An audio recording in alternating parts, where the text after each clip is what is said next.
Spirited Away review. Studio Ghibli's theater adaptation of its Oscar-winning classic is utterly enchanting, breathing the magic of Japanese storytelling into the West End. It's been over 20 years since Hayao Miyazaki won the Best Animated Feature Film Oscar for Spirited Away.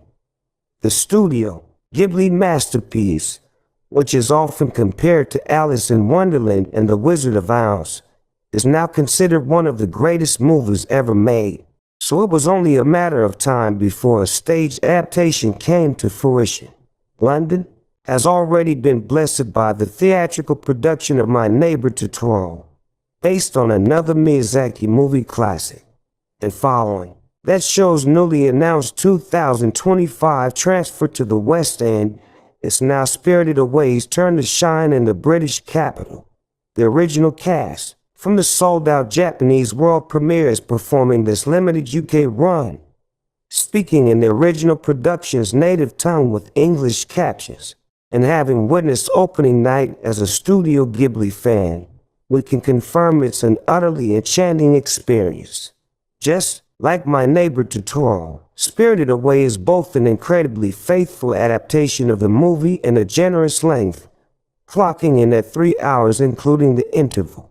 The magic begins even before the play starts, with the stage space decorated in dazzling greenery before the story's lead enters the stage with her parents traveling in a car to their new home.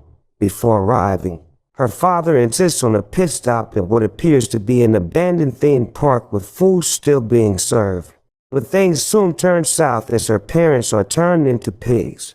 Entering the spirit realm, the girl finds herself at a bathhouse for the gods ruled over by the witch Yubaba. Here Chihiro takes a job, meeting all kinds of weird and wondering creatures as she sets off on an adventure to save her mother and father and return to the human world. From the start, this Studio Ghibli story is magically adapted for the stage by Toho Theatrical Department and Les Mis director John Caird.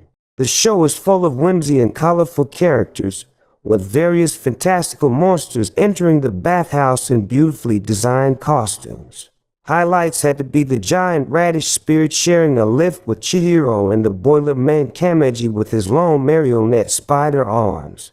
Just like Totoro, the puppet work throughout is impressive and delightful, with cast members in beige blending into the scenery as they bring beings to life. From a frog man and giant living faces formed together by puzzle pieces to the swirling majestic kites of strange birds, spirits, and dragons, it's a spectacle to behold. All this takes place around a special effects-laden shifting set, as the ensemble creates the illusion of running along a corridor by moving door-shaped wooden props around in unison.